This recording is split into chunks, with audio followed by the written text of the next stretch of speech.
if you can work if you can work at Verizon, whether it's as a contractor or their corporate office, if you've worked there, even if it's for about 3 to 6 months, uh, you can work just about any customer service job after that.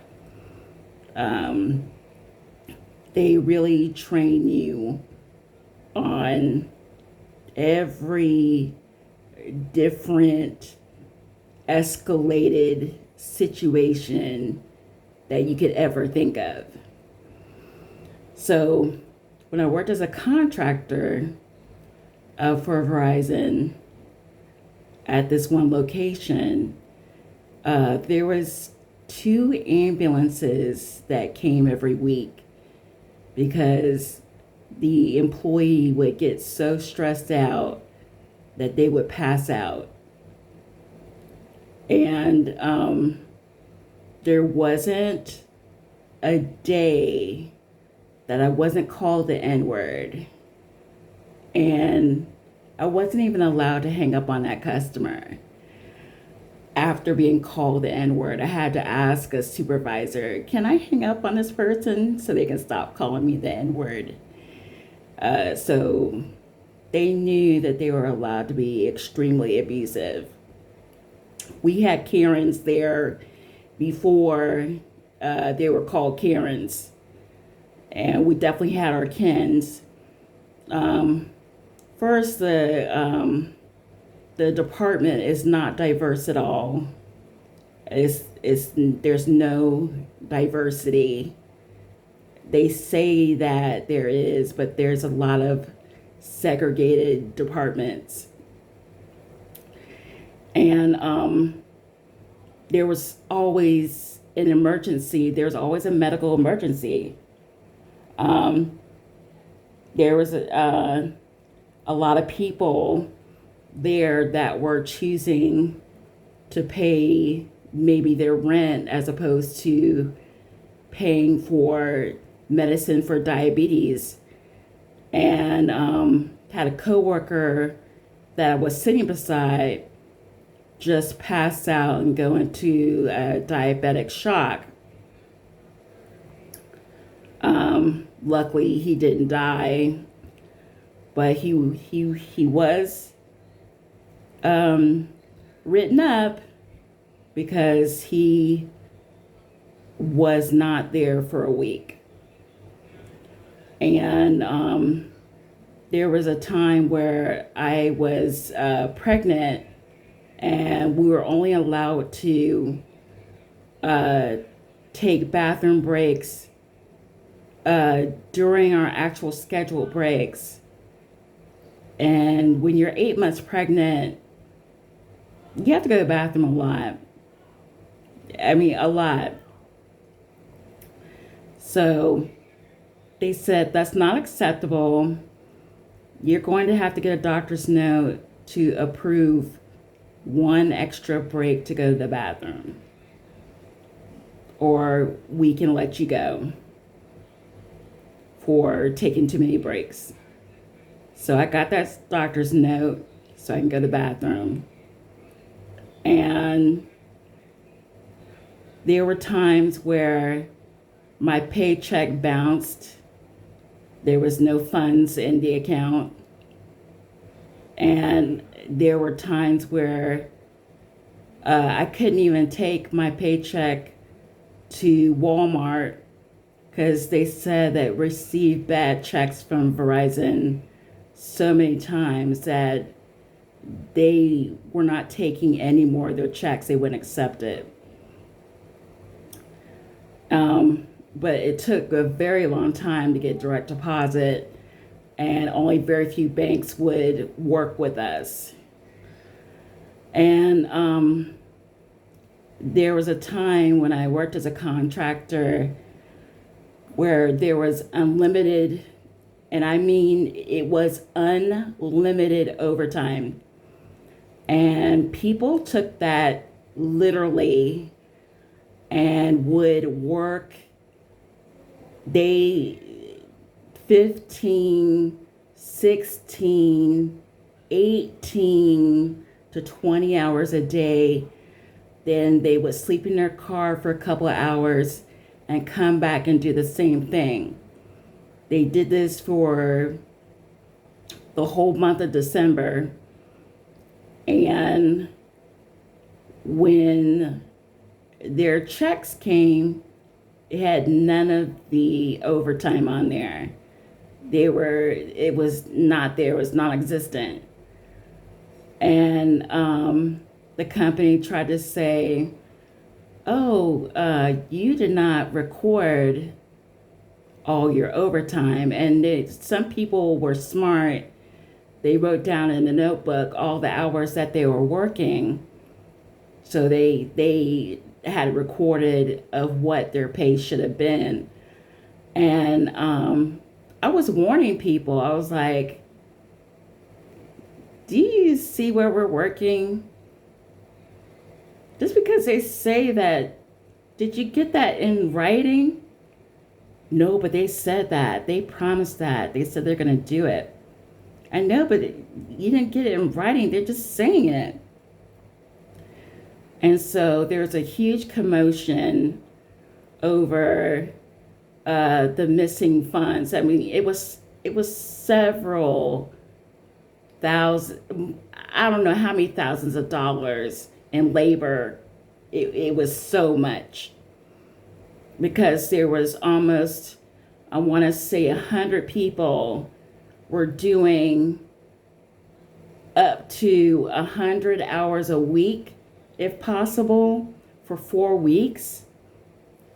I mean, they were just working insane hours, and they were allowed to do it. And so the district manager, or the head of the call center, said, look, you'll get your money in a couple weeks. And a couple weeks passed, and it passed, and December turned to February, and one day a woman came up to the call center after she couldn't take it anymore. She quit. She came up to the call center and said that she wanted to see that manager there. And she said she was not leaving until that manager came up with her money. And she said that if I have to beat it out of her, I will do it, but she's going to give me my money. And all of a sudden, there was a crowd of other people that were like, yeah, yeah. And so the head of the call center had to call the police to get the crowd removed, and then escort this woman to and from her car for about a week until the issue was settled, which it never was. They actually had to take the company to court and settle out of court. And all this was never regulated. I mean, people were not taking breaks. They were just working 20 hours because of the unlimited overtime. And we had a lot of customers. This is during the first time I worked with Verizon. It was during the time that President Obama was in office. And people were saying crazy things like, the reason why my bill is so high is because that N-word, Obama is in office. I'm gonna kill that N-word once he's out of office. And a lot of people calling and talking about their guns. Like, I would ask them, did you have a reason for your call? No, and I just thought that they were saying that to be intimidating. to the people that work there, just talking about how many guns they had, how easy it was to get access to guns. It was very violent. Like, I'm surprised that I was not beaten up there or robbed or anything like that. And there were so many times that we got bomb threats, and people wanted to know the name of your real name. They wanted to know your name. If you did not do exactly what they said about their bill, if their bill was even 40 cents off, they wanted your direct name and your ID. And so we were not giving out names because one time a person, and this was at a different location, gave their name to a customer, and a customer came down to the call center to see him and shot him to death. And then there was another situation where there was a physical altercation, two men actually rolling around in the call center. That was like not unusual. That was not unusual at all. And then when I left there, I was like, I think I have PTSD from working there. It was so freaking bad. And then I forgot how bad it was for a while. And I had been out of dealing with that for about 5 years, and made the mistake of working for their corporate office, which was even less diverse and even more critical. There was so much turnover because everyone was leaving my department. I worked in the business department. There was so much turnover. Every manager that I talked to had agreed to a severance package, so they weren't even caring about what my needs were because they were out of there. They had already put in their notice. And so there was more turnover at that corporate location than the location where I was working as a contractor. There was so much turnover that I could not take an extra day off. I could not take extra hours off. I had accrued over a year 40 hours of personal time, and I could never use it, and it was never approved because everyone was jumping ship, including the head of the call center. She was jumping ship too. And so you are trying to help the customer and care about what their needs are, and you're surrounded by management that could care less. They're out of there, they're celebrating. There are some people that were drinking sparkling water or sparkling grapefruit juice in a wine glass celebrating. They were popping bottles. They could not care less. And so I got sick and I just really didn't feel well. I came down with a serious cold, and I had been working there through my cold, and I just couldn't take it anymore. I had pneumonia. I took one day off, and it was a blackout day. I took off the day before Thanksgiving, and I came back to work, and they had a write-up ready for me. No excuse. This is going to be a write-up. and this is going to be in your file for 6 months for taking off. So it didn't matter if you were calling out sick for that one time, it was a 0% excuse. And my metrics were really, really high because they claimed that they were paying you so much that they made your metric goals incredibly high. And so if you missed your goal by 1 point, they were talking to you about it. If you failed one survey, that was a 2 to 3 hour conversation about that failed survey. And so I was there I had survived the first year. And I had made 100% of my surveys. So I had 100% for the whole year of customer satisfaction.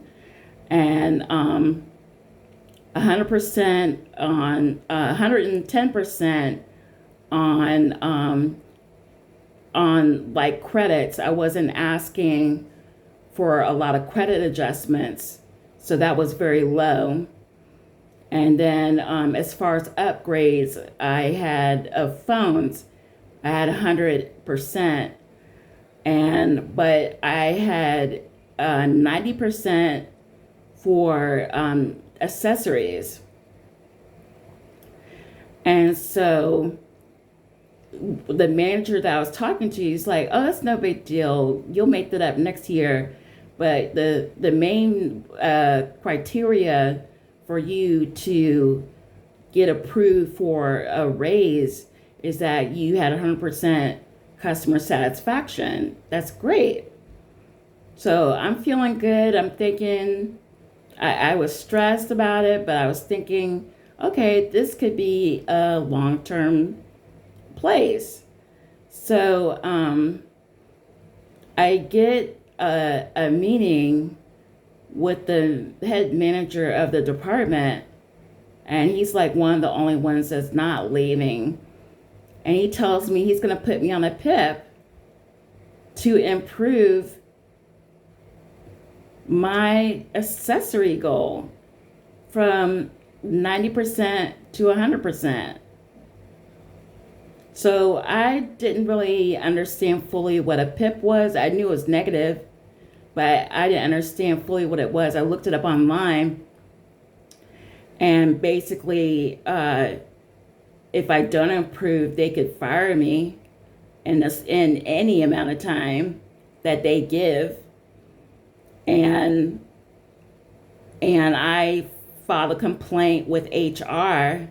I protested my PIP, and they didn't do anything. They were just like, well, he's the head manager, so he can do that to you, even though I had made 100% customer satisfaction, which most of the people that worked there did not have 100% customer satisfaction at all. And so he said, oh, I'm just going to listen to every single one of your calls. So I'm going to live listen to them. And I'm going to have this other employee that was just promoted to be a manager. She worked for Verizon for about 10 years. And her way of dealing with people was nice, nasty. And so that was going to be my new supervisor. And after having 7 supervisors in like 2 months, and then having another supervisor for 6 months, she was going to be my other supervisor. So she listened to every single one of my calls, like deeply listened to the call.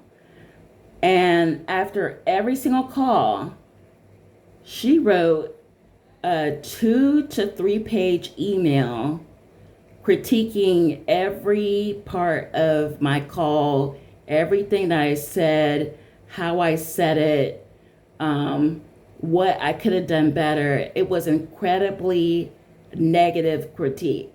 Like there's nothing positive about it.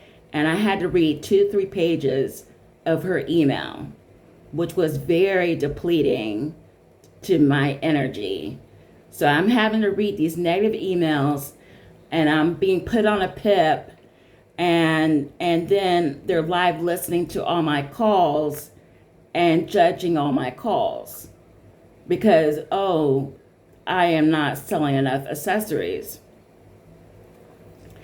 And by the way, they never would give me any kind of really good pointers on how to sell accessories. My only motivation was to not be fired, and that's how they dealt with you learning your learning curve. That was your learning curve. And so I started selling accessories like for anything. And the main accessory that I would sell was these Wi-Fi extenders, because I was getting so many calls from people saying that they were told that Verizon was active in their area, and it is active in their area, but what they're not told is that Verizon does not guarantee that you will have service inside your home. So we don't guarantee that. So if you had to go outside and make a call, that's on you. So I would have to dress it up like, but you can buy this Wi-Fi extender and you could have service in your home. And these Wi-Fi extenders were $300 or $400. So in 1 week, I sold 3 of those, and then I sold a couple of phone cases. And the extenders that I sold had to be approved by a supervisor. And I waited and waited for approval, and this approval determined when that customer will actually get the extender. And so I'm telling customers that they'll get it in 2 to 3 days, but my manager would not approve it for 2 or 3 weeks. And this affected my numbers. And so I said, I am trying to make my goal, but these numbers do not reflect what I'm selling. And so literally, they would not approve some of these extenders. And then I had to start documenting what I sold and what day, because when I looked on the website to look at my goals, they were not accurate. And so I'd have a conversation with the manager that put me on the PIP, and I said, you expect me to be on this PIP, and you say it's because I'm not making my accessory goal, and I'm making my accessory goal, but I feel like I'm not being supported in that. Oh, well, we are trying to do that. How could you say that, Aisha? We are trying everything we can. Like, isn't your manager following through on live calls for you? And we're trying to be so supportive. And I said, I don't need to have a 3-page negative call assessment every single day. I don't think that's effective. I don't think nitpicking and micromanaging me on every call is going to help me improve. In fact, it would make me worse. So I was kind of done with that because he couldn't guarantee whether I had a job at the end. He kept saying, we'll see, which I was like, I don't have bills that are we'll see. I have to pay these bills with real money. And so I had put in my notice, and I went to go work at a car dealership for Cadillac. I just left there. And by the way, the employees around you are they either are happy because they got a severance package, or they are extremely miserable. So if you're happy about anything, or if you come into work with a good mood, they truly hate you for it. They truly do. And it's very toxic. And so when I came in and told them, I didn't tell them I was going to a car dealership. I just told them that I just feel like I need to go back to school to improve myself. I'm going to do it full time. So I'm really not going to have time to work here. And so they're like, oh, okay. I don't think after the complaint that I made to HR, I don't think she believed me. And she's like, come talk to me about this. Come talk to me. And I never did. And they claimed to have ordered pizza, like a pizza party, to congratulate me leaving. And I left before that because I was like, there was no love lost. It was very incredibly abusive and negative environment. Like, it was so abusive. And if you, like I said in the beginning of this video, if you can work there, you can put up working anywhere else. Because I have never had these experiences of blatant abuse with any other company but this one. Just blatant abuse. And just blatant abuse and bigotry.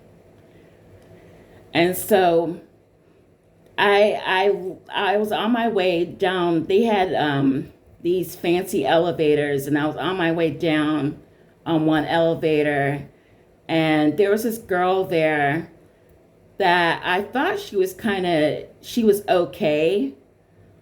Like, she would send me some emails on some like canned responses I could use during a call. And the other people would respect her because she had been with the company for about 20 years in the same position, working in the business department at her position for 20 years. So I told her, I just was making conversation in the elevator. I just told her I'm leaving and you will be missed, and I'm just moving forward. And she says with a smile on her face, she goes, well, some people are just not cut out for this company. And I was like, okay, like, where did that come from? And why was that required? But it was like the perfect send-off to this working for Verizon, because it was all just a mockery of a company. Like, it's the worst company to work for. Anyone can talk about Amazon. They can talk about DoorDash. They can say these scandalous things, but work for Verizon and you will shut up about those other companies. You will not be complaining, because I definitely, after this, I do not complain about any other job. Not at all. Thank you for listening.